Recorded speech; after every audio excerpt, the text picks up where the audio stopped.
everybody, I'm Sandy with Over the Hills 2019, and today I'm going to make some chicken enchiladas for you, so stay tuned. So these are the ingredients that you're going to need. We have a 10 count package of 10-inch flour tortillas, and this is about just a little over a pound of chicken tenders. This is actually all they had in the store when I went to get them yesterday. So if you come up with chicken breasts, that would be awesome. Just kind of cut it into little thin slices before you cook it, so it'll cook up faster. We've got some cheese slices, and this is going to be mixed with milk for the topping. And we've got some generic cream cheese here, and that's the low-fat cream cheese. Paste picante sauce. And this is part of the filling, and you can use it as a topping for serving. And we've got some white rice here that we're going to cook up. And you could probably substitute that with a different kind of rice if you have one that you prefer better. And we've got some refried beans. So those are all the ingredients, and I'm going to get started first things first with making up a little bit of rice. So I'm just cooking up my rice according to the package instructions. And they said 1 cup of rice with 2 cups of water. You bring it to a boil, reduce heat, cover, and simmer for about 15 to 20 minutes or until the water is absorbed. So that's what I'm going to do here. So I got my rice all done, and it's just setting off to the side so it can cool down a little bit. And I've started cooking up my chicken tenders in just a little bit of butter. So I got the chicken tenders about halfway cooked and realized they weren't really getting any further than that. So I went ahead and took them out of the pan, cut them up into little tiny pieces, and then put them back in the pan to cook the rest of the way. So I should have cut the tenders first before I put them in the pan. You really need something thin in order to get it to cook through okay in a skillet. So still cooking the chicken. So my chicken pieces are totally done cooking. So the next step is going to be to add the cream cheese in. So I'm just going to break this cream cheese up, get it all melted in. It's very helpful if you leave it sit out at room temperature for a little bit while you're making the other stuff. Then it's easier to break up. But we'll just get this melted in and mixed up. So I got the cream cheese kind of melted down, and the next step is going to be to add some of the picante sauce. So probably just like half a cup or so, just enough to give it a little bit of flavor and color, not a whole heck of a lot. And then I'm going to stir that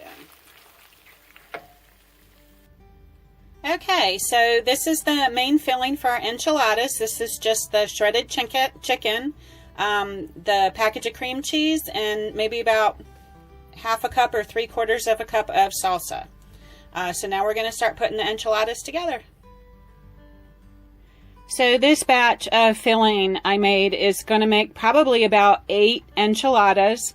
So I have my pans here that are going to go in the oven, and I've rubbed some extra virgin olive oil on the inside of the pan just so the tortillas don't stick. And I got my first tortilla ready here, and this is going to be kind of like an assembly line process. I'm going to spread on some of the refried beans, then some of the rice, and then some of the filling, and then it goes in the pan.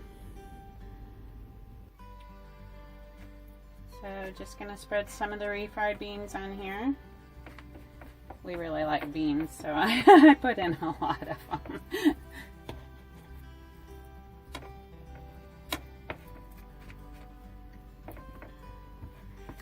And then I'm going to get some of the rice.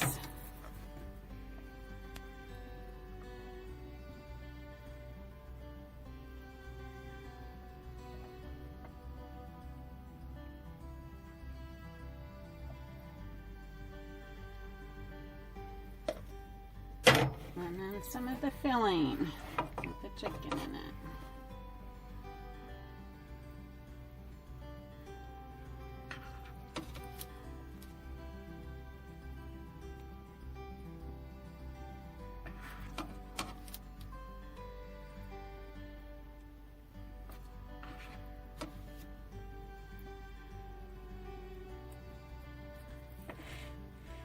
Yeah, I'm not a terribly clean cook. I spill food all over the place. So then we just roll this up, and yeah, that's pretty full. Each one of these tortillas, we cut it in half, and half of it goes to Ed and half of it goes to me. So that is a lot of food. And yes, those are going to flip up, but we'll take care of that in a minute. And this recipe, when I first found it, and I found this recipe probably about 15 years ago, and they just did the chicken filling that I showed you that I made. And I started adding the refried beans and the rice in maybe about 6 or 7 years ago, and we really like it that way. So you can do it however you want. If you just want to do the filling, if you want to add stuff, if you want to add other stuff. I could see Ed's not a terrible fan of avocados, but if you wanted to add something like that in here, or some other things, that would be totally cool. It's really a great dish. It is. It's one of our favorites. Yeah, we make it quite often. Okay, so we got all the enchiladas filled and rolled up and in their pans. I got 7 in my pan, so I just kind of spread my filling around between the 7 tortillas. And this little pan, I'm going to put that in a freezer bag and put it in the freezer, and we'll be eating that later. So we're going to continue on with this bigger pan, and the next step is to make the cheese sauce that goes on the top. So I've got 7 cheese slices in this little saucepan. This is just the little tiny saucepan. And I'm just going to add a little bit of milk to this. And that's going to help us to melt this down. You don't want a lot because it'll get runny.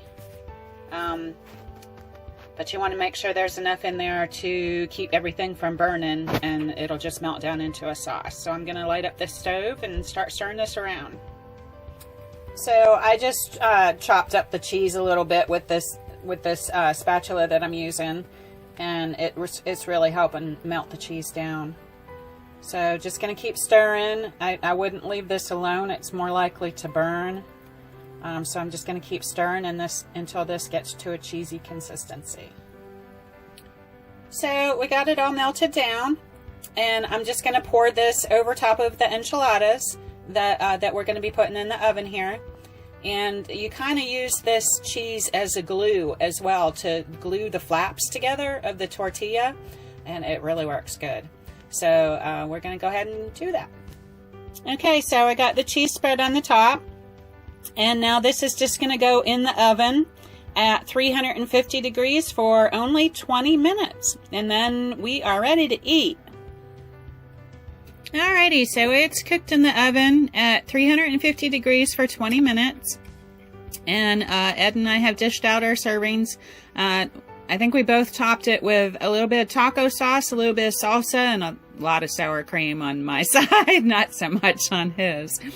But so we're all done, and it warmed up just fine on the inside, even though it had been in the refrigerator for a little bit. So really great thing to do for leftovers. You can put it right back in the oven and warm it up again for your leftovers.